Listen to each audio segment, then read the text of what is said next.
Hello students, welcome to my channel. तो आज हम स्टार्ट कर रहे हैं इस लेक्चर से हमारा जो रेशियो एनालिसिस का टॉपिक है। ठीक है, टीवाई बीकॉम सेमेस्टर 5 के लिए जो रेशियो एनालिसिस के एमसीक्यू है वो स्टार्ट कर रहे हैं, जिसमें प्रैक्टिकल और एज वेल एज थियरिकल एमसीक्यू दोनों डिस्कस करेंगे थोड़े बहुत रेगुलरली। ठीक है, तो अगर आपने कोर्स परचेस किया है तो आप लेवल अप कोचिंग एप्लीकेशन पर जाके यहाँ पर से पीडीएफ और पूरे जो बाकी के लेक्चर हैं वो भी आप देख सकते हो। और वहाँ पर मैंने फंड फ्लो और कैश फ्लो के भी एमसीक्यू वहाँ पर अपलोड करके रखे हैं। ठीक है, और आगे भी होते जाएंगे एग्ज़ाम तक जितने भी एमसीक्यू है वो। ठीक है, तो पीडीएफ के साथ वहाँ पर सब कुछ अवेलेबल है। चलिए तो स्टार्ट करते हैं। यहाँ पर हमारा सबसे पहला एमसीक्यू, ठीक है, रेशियो एनालिसिस का। ठीक है, इससे पहले हमने 30 एमसीक्यू कंप्लीट किए हैं फंड फ्लो के। अब यहाँ से 31 जिससे हम रेशियो एनालिसिस के एमसीक्यू स्टार्ट करेंगे। देखो आपको क्या पूछा है, the following balance are taken from the books of A company limited. मतलब ए कंपनी की बुक्स में कुछ आपको बैलेंस दे रखा है at the end of the year. आपको कैलकुलेशन क्या करना है ना, वो बहुत ध्यान रखा करो एमसीक्यू वाले क्वेश्चन के अंदर। अगर आप सीधा कैलकुलेशन पे फोकस करोगे तो क्या चीज़ फाइंड आउट करके उसका आंसर निकालना है। तो देखो यहाँ पर आपको नेट प्रॉफिट रेशियो निकालना। अब देखो क्वेश्चन के अंदर आपको मैंने एक चीज़ सिखाई है जब आपको रेगुलर कोर्स करवाया था उसके अंदर, कि सेल्स में से अगर आप cost of goods sold minus करते हो ना तो आपको मिलता है ग्रॉस प्रॉफिट। ये बात तो आपको पता है। ठीक है, ग्रॉस प्रॉफिट मिलता है। फिर उस पर से अगर आप एक्सपेंसेस माइनस करते हो तो आपको मिलता है नेट प्रॉफिट। ठीक है, before interest and tax. Okay, ऐसे आपको मतलब पूरा मैंने एक स्टेटमेंट सिखाया। ठीक है, मैं अभी यहाँ पर पूरा स्टेटमेंट की बात नहीं करूँगा, जितना काम का है वो वहाँ पर बताऊँगा। ठीक है, अब देखो आपके पास ग्रॉस प्रॉफिट अवेलेबल है तो ग्रॉस प्रॉफिट लिख दो। ठीक है, और आपके पास कॉस्ट ऑफ गुड सोल्ड है तो चलो वो भी लिख लेंगे। अब सीधी बात है, यहां पर कितना सेल्स होता होगा। अगर आप सेल्स में से cost of good sold minus करके अगर ग्रॉस प्रॉफिट आपका 67,500 आता है तो इन दोनों को अगर आप प्लस कर दोगे, ठीक है, अगर इन दोनों को प्लस कर दोगे तो आपको ये पता चल जाएगा ना कि आपका सेल्स कितना है। 168,750 आपका क्या होगा, सेल्स होगा। ठीक है, ये स्टेटमेंट मैंने आपको सिखाया कि हमेशा ये स्टेटमेंट के हिसाब से याद रखा करो। तो देखो आपके पास ये भी आप ऐसे भी कर सकते हो। देखो आपको पता है सेल्स बराबर क्या होता है, तो कॉस्ट प्लस ग्रॉस प्रॉफिट। ठीक है, तो आपका सेल्स निकालना है तो आपको कॉस्ट कितना था ये, और आपकी जो जीपी की अमाउंट थी वो ये थी, और इसको आप टोटल कर लोगे तो 1,68,750 का आप यहाँ पर टोटल कर सकते हो। यह आपका सेल्स आ गया। अब क्वेश्चन में यहाँ से आपको जो फाइंड आउट करना है वो बोला गया है कि नेट प्रॉफिट रेशियो फाइंड करो। तो नेट प्रॉफिट रेशियो फाइंड करने के लिए आपको जो चाहिए वो नेट प्रॉफिट चाहिए। ठीक है, डिवाइड बाई सेल्स चाहिए और इनटू 100 चाहिए। अगर आपके पास यहाँ पर सेल्स अवेलेबल है, ठीक है, अपने पास सेल्स अवेलेबल हो गया है, ठीक है, तो 1,68,750 अपना सेल्स है।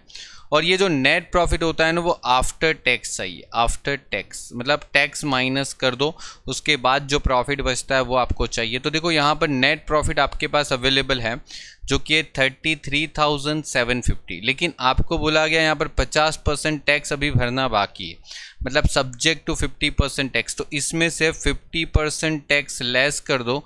तो देखो 33,750 में से 50% टैक्स माइनस कर देंगे ना तो यहाँ पर आपके पास अमाउंट रह जाएगा ये वाला अमाउंट। ओके, ये आपका अमाउंट रह जाएगा 16875। ये आपका आफ्टर टैक्स प्रॉफिट आ गया। ओके, तो आफ्टर टैक्स प्रॉफिट जो है वो आपका हो गया। अब आप इसको क्या कर दो, डिवाइड कर लो और अपना आंसर निकाल लो। देखो इसको डिवाइड करने की भी ज़रूरत नहीं होती। अगर आपका मैथमेटिकल अगर कैलकुलेशन अच्छा है तो सीधा पता चल जाएगा कि ये 10% ही आंसर है, तो यहाँ पर आंसर आपका आ गया।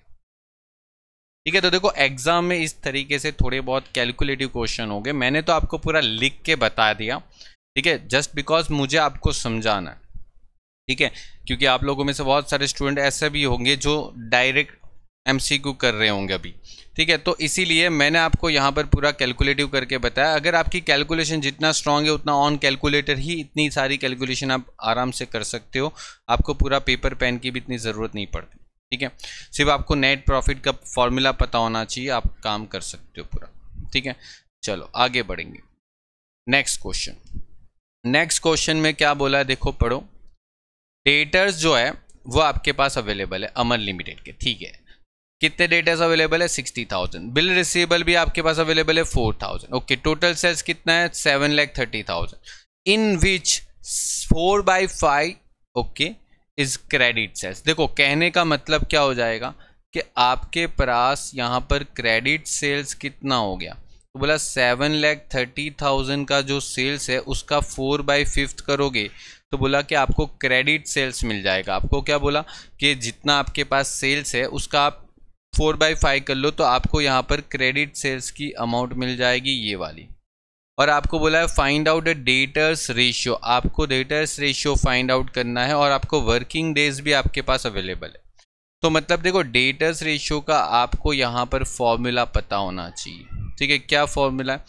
तो debtors plus bills receivable divide by credit sales into number of working days. तो डेटर्स आपके पास 60,000 है और बिल रिसीवेबल जो है 4,000 है और यहाँ पर हमारे पास 5,84,000 था और ये 365 था। तो 64,000 डिवाइड बाई 584 इंटू 365 करोगे तो यहाँ पर आपका आंसर आने वाला है 40 डेज के आसपास। ये आपका करंट आंसर आ गया और ये आपका आंसर हो गया, ठीक है।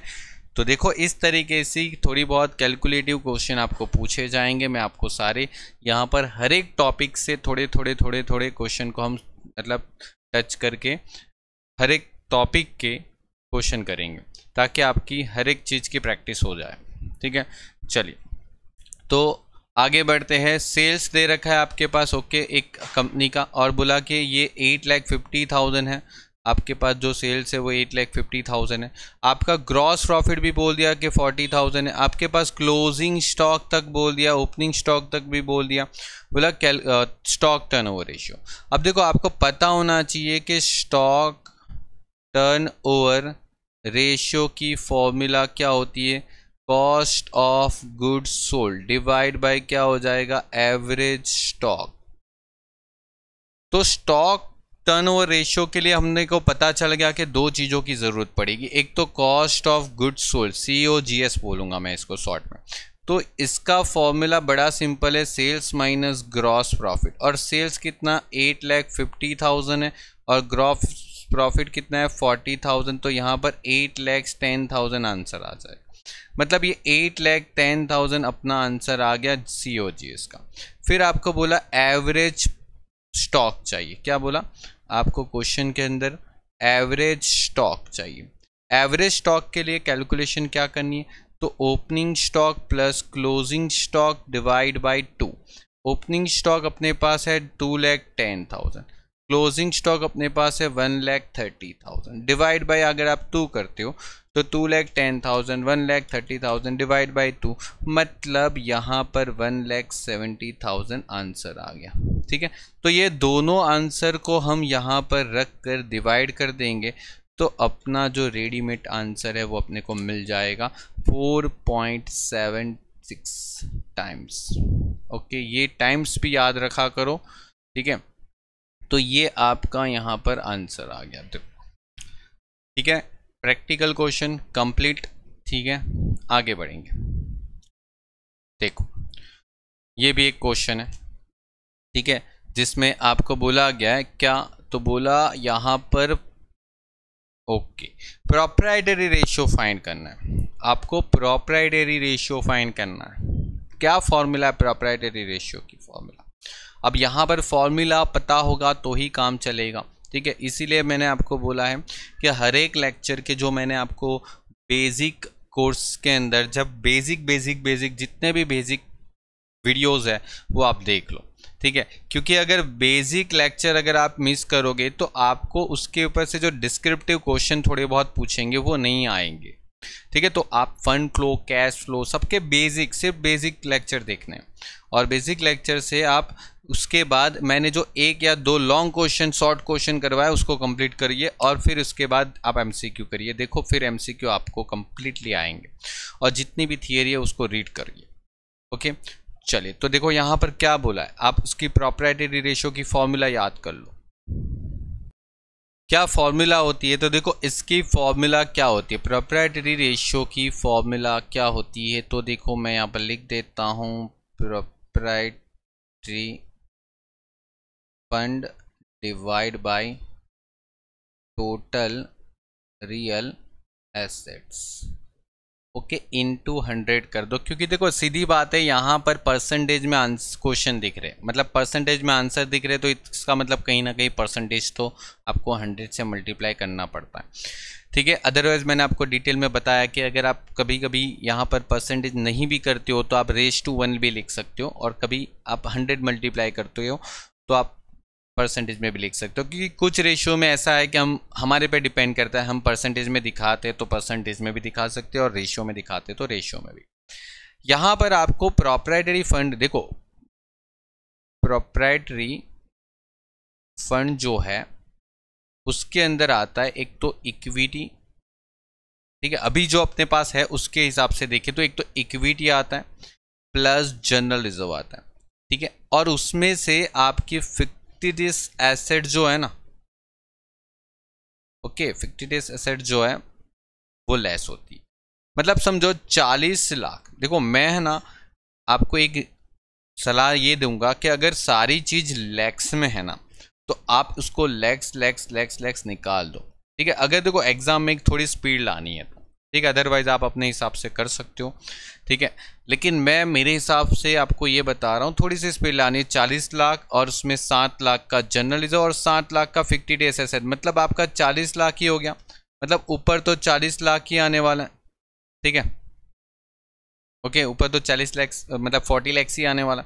और यहाँ पर टोटल रियल एसेट्स की बात बोलिए, टोटल रियल एसेट्स। अब टोटल रियल एसेट का मतलब क्या होता है, एक तो होता है फिक्स एसेट्स और प्लस होता है करंट एसेट्स, ओके, बस, और कोई नहीं होती। मतलब जो आपके पास एसेट्स होती है ना बैलेंस शीट में, उसमें एसेट्स है, जितनी भी फिक्स एसेट्स है और करंट एसेट है उसका टोटल कर लोगे तो आपको मिल जाएगा real asset. Fictitious asset is not a real asset, ठीक है, फिक्टिटिस एसेट नहीं लेना है। तो यहाँ पर 85 लाख और 15 लाख, मतलब अगर देखें तो 100 लाख हो जाता, मतलब 100 लाख हो जाता, ये 100 से मल्टीप्लाई होगा। देखो यहाँ पर सीधा 40% आ जाता है, आपको कैलकुलेशन की भी ज़रूरत नहीं पड़ती, ठीक है। मतलब सीधा आपको टोटल करके ही पता लग जाता है कि 40% ही आएगा, ठीक है, क्योंकि नीचे टोटल रियल एसेट 100 ही हो रही है, ठीक है। तो ये आपका यहाँ पर आंसर आ गया, देख लो। आगे बढ़ेंगे, यहाँ पर नेक्स्ट क्या बोला गया, the information given below taken from the ABC limited, ठीक है। आपको बोला गया टोटल डेब्ट इक्विटी रेशियो। देखो टोटल डेब्ट इक्विटी रेशियो का फॉर्मूला क्या है, आपको यहाँ पर टोटल डेब्ट इक्विटी रेशियो का फॉर्मूला क्या लिखना है। तो पहले लिखेंगे टोटल, एक सेकेंड, हम लिखेंगे टोटल डेब्ट डिवाइड बाय, क्या होता है, डिवाइड बाय होता है owner's fund, owner's fund into 100। क्योंकि देखो 100 यहाँ पर भी कर सकते हो, अगर आपको दिखता है क्वेश्चन परसेंटेज में तो आप परसेंटेज कर लो, 100 कर लो। अब देखो आपके पास टोटल डेब्ट है क्या, टोटल डेब्ट में कौन कौन आता है, तो जितना भी डेब्ट है वो टोटल डेब्ट है। डेब्ट मतलब क्या हो जाता है, जो आपने उधारी पे पैसा लिया है। तो देखो डिबेंचर जो है वो डेब्ट का पार्ट होता है, और करंट लायबिलिटीज जो होती है वो भी डेब्ट का पार्ट होता है। मतलब इन दोनों को मिला दोगे तो ये 6 लाख आ जाता है। मतलब ऊपर तो आपके पास 6 लाख हो गया, और डिवाइड में अगर बात करें तो share capitals, reserve surplus and fictitious assets. मतलब ओनर्स फंड में कौन आते, ओनर्स फंड में कौन कौन आता है। ओनर्स फंड मतलब एक तरीके से शेयर होल्डर फंड भी बोल सकते हैं, ठीक है। तो यहाँ पर शेयर कैपिटल आ सकता है, ओके।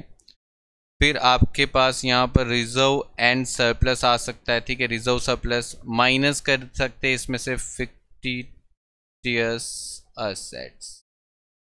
तो देखो आपके पास ये 10 लाख की अमाउंट है, ओके।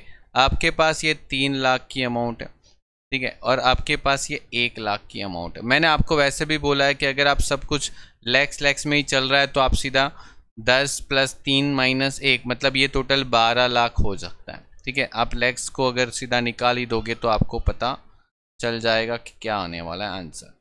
अब देखो 6 और 12, ऊपर 6 है नीचे 12 है, मतलब सीधी बात है 50% रेशियो चलेगा। मतलब कैलकुलेटर की भी यहाँ पर ज़रूरत नहीं पड़ेगी, आपको सीधा 50% की कैलकुलेशन कर लेनी, ये आपका आंसर आ जाएगा, ठीक है।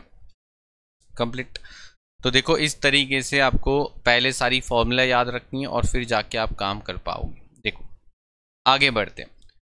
The company has cash on hand, company के पास कैश ऑन हैंड है और बैंक बैलेंस भी है, ठीक है। और क्या बोला, अच्छा मार्केटेबल सिक्योरिटीज है, ओके। करंट लायबिलिटीज भी आपके पास, ओके। आपको एसिड टेस्ट रेशियो की बात बोली गई कि एसिड टेस्ट रेशियो पता लगाओ। अब देखो एसिड टेस्ट रेशियो की मतलब फॉर्मूला क्या होती है। एसिड टेस्ट रेशियो की फॉर्मूला ये होती है, एक तो होती है quick acids, okay, divide by current liabilities. आपके पास क्विक एसेट कितनी है, तो देखो आपके पास 10,000 का कैश है, बैंक बैलेंस है, तो ये जो होती है ना क्विक एसेट्स होती है। मतलब ऐसी एसेट्स जो आपको तुरंतली कैश में कन्वर्ट कर सकते हो। तो देखो ये मार्केटेबल सिक्योरिटीज होती है ना, मार्केटेबल सिक्योरिटी, वो भी आप तुरंत कैश में कन्वर्ट कर सकते हो। आप तुरंत शेयर बाजार में ये सिक्योरिटी बेच के हाथों हाथ अपना पैसा रिसीव कर सकते हो विथ इन शॉर्ट पीरियड। तो यहाँ पर जो 10,000 है और यहाँ पर फिर जो 45,000 है और फिर यहाँ पर जो 25,000 है, वो सब हमारे लिए मार्केटेबल सिक्योरिटी भी अपनी क्विक एसेट्स के पार्ट होती है। तो इसको आप ऐड कर लो और डिवाइड आपका जो है वो करंट लायबिलिटीज़ का जो आंसर है वो आपके दे रखा है। तो मतलब समझो कि 80,000 डिवाइड बाई 1,20,000 करोगे तो आपको अपना आंसर मिल जाएगा। कितना आ रहा है, 0.67। ये आपका आंसर आ गया, देख लो, ठीक है। चलिए आगे बढ़ते हैं। आपको यहाँ पर बोला गया है कि ऑपरेटिंग रेशियो जो है वो कंपनी का 80% है और बोला सेल्स जो है वो 20 लाख का है। सेल्स रिटर्न भी आपके पास दे रखा है 2 लाख का और ऑपरेटिंग एक्सपेंस आपको दे रखा है, आपको cost of goods sold find करना। देखो ये एक मोस्ट इंपॉर्टेंट क्वेश्चन है, ये मोस्ट इंपॉर्टेंट क्वेश्चन है, ठीक है। अब देखो यहाँ पर मैं इसको मोस्ट इंपोर्टेंट क्यों कहता हूँ, क्योंकि यूनिवर्सिटी ने इसको लॉन्ग क्वेश्चन के अंदर भी पास्ट ईयर के पेपरों में बार बार रिपीट किया इस टॉपिक को। माइनस करेंगे सेल्स रिटर्न, कितने का, देखो 2 लाख का रिटर्न हो गया, मतलब आपने 20 लाख का सेल्स किया, उसमें से 2 लाख का रिटर्न हो गया, 18 लाख का आपका जो है वो नेट सेल्स हो गया। अभी देखो एक चीज आपको जरूर पता है, ठीक है, एक चीज आपको यहाँ पर जरूर पता है कि आपका जो नेट सेल्स है ना, उसमें से आप COGS लेस करते हो तो आपको मिलता है ग्रॉस प्रॉफिट, ओके।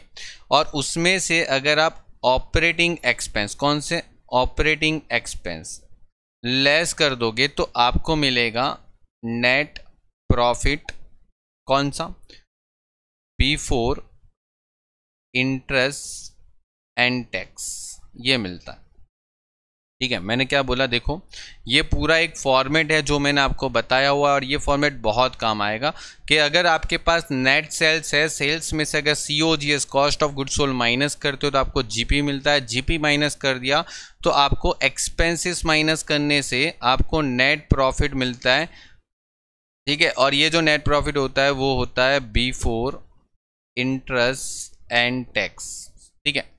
अब यहां पर एक चीज को नोटिस करो कि ऑपरेटिंग रेशियो है ना आपको 80% दिया है। इसका मतलब क्या हो गया, ऑपरेटिंग एक्सपेंस जो होता है ना वो 80% है। किसका 80% होगा, तो ये 80% ऑफ सेल्स होता है हमेशा, ठीक है। तो आपके पास ये जो सेल्स है ना उसका आप 80% करो, कितना आ रहा है, देखो 18 लाख का 80% कर दो, कितना आ रहा है, देखो 14,40,000 आता हो, ठीक है। अब ये 14,40,000 आता है ना, उसमें दो हिस्से होते हैं हमेशा। ऑपरेटिंग एक्सपेंस में दो चीज़ आती है, एक तो कॉस्ट ऑफ गुड्स सोल्ड और एक दूसरा आता है ऑपरेटिंग एक्सपेंसेस।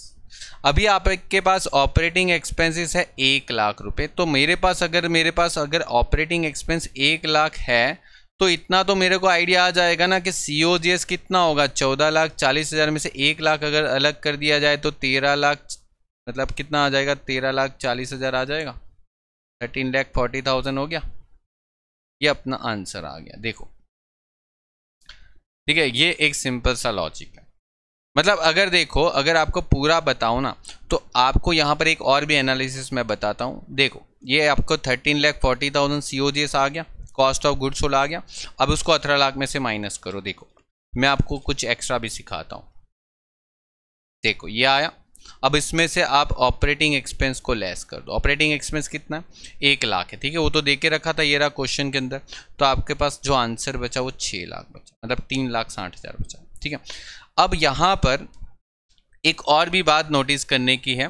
देखो, आपके पास सेल्स क्वेश्चन में कितना था, नेट सेल्स कितना था, 18,00,000 रुपए था। और 18,00,000 के सेल्स में जो ऑपरेटिंग एक्सपेंस है ना, ऑपरेटिंग एक्सपेंस मतलब देखो, ऑपरेटिंग एक्सपेंस नहीं बोलूंगा, ऑपरेटिंग रेशियो जो है ना वो 80% है। तो इसका मतलब ये हो गया कि आपका जो नेट प्रॉफिट बिफोर टैक्स और इंटरेस्ट का जो रेशियो है ना वो 20% हो जाएगा। ये लॉजिक को याद रखो, बहुत काम आने वाला है कभी कभी तो। ठीक है, देखो, जितना एनालिसिस करके आप पढ़ोगे ना उतना काम आने वाला है MCQ के अंदर। ठीक है, ये बात अलग है कि आपको मतलब सीधे सीधे क्वेश्चन पूछेंगे, बहुत ज़्यादा घुमा के भी नहीं पूछेंगे। ठीक है, क्योंकि यहाँ पर आपको एक चीज़ जाननी चाहिए कि हर चीज़ को अगर आप घुमा के एक दो तरीके से, अलग तरीके से भी देखोगे ना, तो आपको कुछ नया सीखने को मिलेगा और वो चीज़ आपको आगे चल के भी काम आएगा। हो सकता है एग्जाम के अंदर भी काम आ जाए। ठीक है, क्योंकि देखो, जितना दिया है उतना पढ़ के जाओगे तो हो सकता है कि एक स्टेप अगर आगे रहोगे ना तो फिर मतलब काम का ही रहने वाला है हमेशा। तो ऑपरेटिंग रेशियो 80% आपको क्वेश्चन में दे रखा है, तो इसका मतलब ये हो जाएगा ये 20% ही होगा आपका। ठीक है, मतलब देखो, ये यहाँ से 80% आपने किया ना, तो इसका 20% करोगे ना तो यही आएगा। चेक करके देख लो, आप चेक करके देख लो, 18,00,000 का 20% करो, देखो आपका ये आंसर आ जाएगा। ठीक है, मतलब यही तो रेशियो की बहुत अच्छी सी बात है कि यहाँ से मतलब बहुत अलग अलग तरीके से आप इस चीज़ को टैली कर सकते हो। अब ये आपको कहाँ काम आएगा, तो क्वेश्चन के अंदर कभी कभी क्या हो जाता है कि आपको बोल देते कि net profit before interest and tax आपको दे दिया होता और ऑपरेटिंग रेशियो दे दिया होता, तो फिर कैसे निकालते। तो जैसे समझो कि इसका आंसर आपको दे देते 3,60,000। ठीक है, 3,60,000, सॉरी एक ज़ीरो ज़्यादा हो गया मेरे से। तो यहाँ पर अगर इसका आंसर आपको 3,60,000 दे देते तो फिर क्या करते, तो ये 20% की वैल्यू 3,60,000 है, तो आपको 100% की वैल्यू कितनी आती वो निकालनी होती, तो ये 18,00,000 निकाल सकते थे आराम से। ठीक है, कैसे, तो 3,60,000 जो है वो 20% की वैल्यू है, मतलब 20% की वैल्यू 360 है। तो अगर 100% की वैल्यू निकालनी होती तो आप ऐसे करके 18,00,000 निकाल सकते थे। मतलब अगर इसी क्वेश्चन को अगर वो 18,00,000, समझो आपको 18,00,000 का सेल्स भी नहीं देते और सीधा बोल देते कि आपका net profit before interest tax क्या है वो बोल देते, तो आपको पूरा क्वेश्चन घुमा के पूछेंगे तो वो हार्ड बन जाएगा अगर इसी क्वेश्चन को ऐसे पूछें तो। ठीक है, तो वही चीज़ें एनालिसिस करके पढ़ा करो, सीधा सीधा जो दिया है उसको मतलब देख के मतलब निकल नहीं जाया करो। ठीक है, फिर आप ही एग्जाम के बाद बोलते हो कि ये कुछ घुमा के पूछा। ठीक है, चलिए आगे बढ़ते हैं नेक्स्ट क्वेश्चन। देखो, यहाँ पर और चीज देखो क्या लिखा है कि डिबेंचर आपके पास है, प्रेफरेंस कैपिटल आपके पास है, इक्विटी कैपिटल भी आपके पास है, बोला कैपिटल गियरिंग रेशियो। अब कैपिटल गियरिंग रेशियो की फॉर्मूला क्या होती है, तो आपको पता है एक तो होता है प्रेफरेंस कैपिटल होता है, ओके गुड, और दूसरा होता है सर डिबेंचर, और कुछ लॉन, वो मतलब लॉन वगैरह होती है तो भी ऐड कर लेने का। ओके, इन दोनों को ऐड कर लो। डिवाइड बाय होती है इक्विटी कैपिटल। ओके, और अगर क्वेश्चन में दिख रहा है कि सर परसेंटेज दिख रहा है तो समझो यहां पर 100 भी कर दो। ठीक है, मतलब देखो आपके पास प्रेफरेंस कैपिटल कितनी है, तो प्रेफरेंस कैपिटल है 30,000, ठीक है, प्रेफरेंस कैपिटल कितनी है 30,000, और डिबेंचर कितना है तो बोला कि 20,000। आपके पास इक्विटी कैपिटल कितना है तो बोला कि सर 2 लाख। बस काम खत्म, इसको टोटल करके 2 लाख से डिवाइड करो, इंटू 100 करो, आपका काम बन गया, 25% आपका आंसर आ गया, ये आपका फाइनल आंसर हो गया। देखो ये 25% आ गया, ठीक है। तो ये सारे प्रैक्टिकल क्वेश्चन मैंने आपको यहाँ पर जो करवाए उसको अच्छे से करो, उसके बेस पे आप कोई और क्वेश्चन भी प्रैक्टिस करो। देखो यहाँ पर थोड़ा थियरिकल और प्रैक्टिकल दोनों का एक मिक्सचर बता दिया। देखो क्या बोला था, करंट रेशियो आपके पास अवेलेबल है, ठीक है, करंट रेशियो आपके पास अवेलेबल है 2:1, ओके बोला गया है।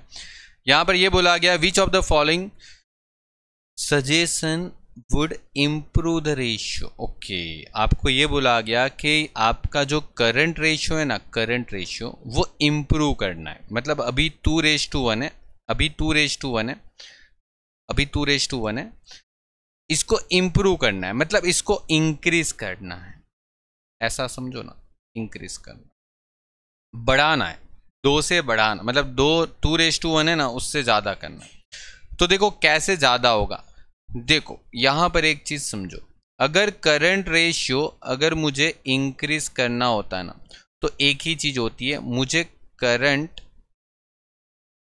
एसेट्स को क्या करना पड़ेगा, इंक्रीज करना पड़ेगा, मतलब करंट एसेट्स को इंक्रीज करना पड़ेगा, या तो मुझे करंट लायबिलिटीज को क्या करना पड़ेगा, डिक्रीज करना पड़ेगा, ठीक है। ये 2 चीज अगर होती है ना तो करंट रेशियो अपने आप बढ़ जाएगा। आप खुद देख लो, करंट एसेट्स होती है ना, और डिवाइड बाय क्या होती है, करंट लायबिलिटीज होती है, आपको पता ही होगा इसका फॉर्मूला। और अगर करंट रेशियो समझो, मैं समझो यहाँ पर एक आपको एक डेटा लेके बताता हूँ, मतलब ये एक अजम्पशन के लिए डेटा लेके बताता हूँ। समझो ये 2 लाख है और समझो ये नीचे 1 लाख है, ठीक है, एज्यूम कर लो, तो ये आंसर 2:1 आया। अब समझो करंट एसेट मैंने बढ़ा दिया, तो ये रेशियो बढ़ जाएगा कि नहीं बढ़ जाएगा, बिल्कुल बढ़ जाएगा। आप सोचो करंट रेशियो अगर मैंने 2 से बढ़ा दिया थोड़ा सा, मतलब 50,000 भी बढ़ा दिया ऊपर की साइड, नीचे कुछ नहीं बढ़ाया, तो ये बढ़ जाएगा, बिल्कुल बढ़ेगा ना, ठीक है। और समझो कि मैंने ऊपर कुछ नहीं किया, मैंने सिर्फ नीचे वाले अमाउंट को कम कर दिया, मतलब 1 लाख है उसको कम कर दिया, तो भी डिवाइड करने से बढ़ जाएगा, ठीक है। समझो 1 लाख है उसमें से 20,000 कम कर दिया, ठीक है, तो भी बढ़ेगा, चेक करके देख लो, ठीक है। तो बात समझ में आई क्या हो रहा है, ठीक है। तो यही चीज़ आपको यहाँ पर मैं सिखा रहा हूँ कि आप खास करके ये देखो कि क्या बढ़ने से क्या बढ़ रहा है, ओके। अब देखो यहाँ पर क्या बोला गया कि कौन से रीजन से करंट रेशियो इंप्रूव होगा या तो इंक्रीज होगा, तो यहाँ पर बोला टू पे द करंट लायबिलिटी। अगर देखो करंट लायबिलिटी को पे करेंगे, मतलब करंट लायबिलिटी को पे करेंगे तो इंप्रूव हो जाएगा, ठीक है। रुको एक बार देख लेते सब कुछ। Borrow money for the short time, okay okay, borrow money मतलब आप उधार पे ले रहे शॉर्ट टाइम के लिए, okay, on the interest bearing promissory note, okay, purchase stock for the cash, okay, give an interest bearing promissory note to the creditors to whom money was payable. अब देखो इसका आंसर क्या आ सकता है, आप खुद सोचो, मैंने आपको नीचे रीजन बता दिया, अब आप खुद थोड़ा सा दिमाग लगा के सोचो, मैं इसका आंसर भी आपको बताता हूं। चलिए तो इसका आंसर बताऊं। देखो आपको यहां पर इसका आंसर कैसे पता लगाना है, मैंने आपको ये पहला टेस्ट करने के लिए, देखो फर्स्ट वाला देखो, पे द करंट लायबिलिटी। अगर समझो मैंने करंट लायबिलिटी को मैंने पे कर दिया, करंट लायबिलिटी को मैंने पे कर दिया, जैसे समझो मेरे पास करंट एसेट 2 लाख है, ओके, और करंट लायबिलिटी 1 लाख है, ओके, तो मेरा आंसर आ रहा है 2:1, ठीक है, 2:1 है। अगर मैंने समझो करंट लायबिलिटी को पे कर दिया और समझो मेरे पास करंट लायबिलिटी है चलो 50,000, मतलब करंट लायबिलिटी को मैंने समझो 50,000 रुपये पे कर दिया, सपोज कर लो 50,000, कुछ भी अमाउंट आप गेस कर सकते हो, कोई भी अमाउंट ले लो। अगर मैंने 50,000 पे कर दिया तो ऊपर से 50,000 कम होगा कि नहीं होगा, क्योंकि मेरे पास पैसा भी तो जाएगा, पे करोगे तो पैसे कम होंगे कि नहीं होंगे, मतलब करंट एसेट भी कम हो गई, लेकिन करंट एसेट कम होने से तो ज़्यादा यहाँ पर देखो करंट लायबिलिटीज भी कम हो गई, क्योंकि करंट लायबिलिटीज को मैंने पे कर दिया, लायबिलिटी को पे कर दिया तो लायबिलिटी भी कम हो गई, एसेट भी कम होगी। मतलब समझो इस केस में ऊपर 1,50,000 हो जाएगा और नीचे 50,000 हो जाएगा। तो यहाँ पे अगर इसको डिवाइड करोगे तो आंसर क्या बनेगा, 3:1। तो ये इम्प्रूव हुआ कि नहीं हुआ, इम्प्रूव हुआ कि नहीं हुआ, बिल्कुल इम्प्रूव हो गया। ठीक है, तो यहाँ पर यही तो बात बोली थी कि इम्प्रूव हो रहा है। तो देखो पहले से ही इम्प्रूव हो रहा है, बात यहीं पे ख़त्म हो जाती है, बाकी सबसे इम्प्रूव नहीं होता। ठीक है, बाकी सबसे इम्प्रूव नहीं होता। ठीक है, करंट लायबिलिटी को पे करोगे तो आपका करंट रेशियो इम्प्रूव हो जाएगा, बढ़ जाएगा। ठीक है, देखो बहुत अच्छा क्वेश्चन है, लॉजिकल है, एक बार इसको रीड करो, इसको अलग अलग तरीके से देखो। हाँ, ये एक क्वेश्चन है, क्या बोला, a company has issue the debenture 3 lakhs, okay, and preference share capital जो है वो आपके पास 2 लाख है और इक्विटी शेयर कैपिटल जो है आपके पास 20 लाख है। And then the capital gearing ratio, okay, capital gearing ratio का फॉर्मूला आपको पता होना चाहिए। क्या फॉर्मूला है इसका, तो गियरिंग रेशियो का फॉर्मूला है डिबेंचर, ओके, प्लस क्या होता है, प्रेफरेंस कैपिटल। देखो आप प्रेफरेंस कैपिटल करो प्लस डिबेंचर करो या डिबेंचर प्लस प्रेफरेंस कैपिटल करो, कोई फर्क नहीं पड़ता। ठीक है, और ऊपर अगर कोई लोन होती है तो उसको भी ऐड कर दो। और यहां पर आ गया इक्विटी कैपिटल। अब देखो इसको टोटल करो, डिबेंचर है 3 लाख, ओके, प्रेफरेंस कैपिटल है 2 लाख और डिवाइड में 20 लाख। तो मुझे ये बता दो, यहां पर 5 लाख को 20 लाख से डिवाइड करूंगा तो मेरा आंसर क्या रहने वाला है। ठीक है, 5 लाख को अगर 20 लाख से डिवाइड करूंगा तो मेरा आंसर क्या रहता, तो आपको लगता है यहाँ पर आंसर 0.25 आएगा। अब आप देखोगे सर यहाँ पर तो आंसर ही नहीं है। अरे एक काम करो, इसको 100 से मल्टीप्लाई कर दो, 100 से मल्टीप्लाई करके देख लो, 100 से मल्टीप्लाई करके देख लो, ये आ गया 25%, और यहाँ पर ये 25% दिख रहा है, ये आंसर आ गया। और देखो 25% का मतलब क्या हो जाता है पता है, 25% का मतलब क्या हो जाता है, 25 डिवाइड बाई 100। अब इसको काटोगे तो यहाँ पर आंसर आता है 1 डिवाइड बाई 4। तो इसको 1:4 भी बोल सकते हैं। एग्जाम में ध्यान रखना, अगर एक्चुअली ये तो यहाँ पर देखो सही है कि मैंने आपको 25 भी साथ में दे रखा है और 1:4 भी साथ में दे रखा है। ठीक है, मतलब दोनों साथ में दे रखा है, इसीलिए आपको पता चल जाएगा। अगर मानो 1:4 ही देते तो आप मतलब कैसे ढूंढते, तो वो इस तरीके से पता लगाओ। ठीक है, अगर आपके पास परसेंटेज में आंसर है तो उसको रेशियो में कैसे बदलना है, तो वो मैंने आपको यहाँ पर ये बता दिया, देखो। ठीक है, तो चलिए मिलते हैं नेक्स्ट लेक्चर के अंदर, बाकी के और क्वेश्चन करेंगे इसी तरीके से, कैलकुलेशन वाले और थोड़े प्रैक्टिकल, थोड़े थियरिकल, सब कुछ करेंगे। गुड बाय और टेक केयर। अगर आपको एप्लीकेशन पे जाना है तो नीचे मैंने लिंक दे रखी है, आप एप्लीकेशन डाउनलोड करके वहाँ पर PDF और कोर्स भी ज्वाइन कर सकते हो, और आगे 6 सेमेस्टर के लिए भी पूरा कोर्स वहाँ पर अपलोड करके ही रखा है। आप वहाँ से पूरा 6 सेमेस्टर का भी आगे अगर आप पढ़ना चाहते हो तो आप वहाँ से पढ़ सकते हो। Goodbye and take care.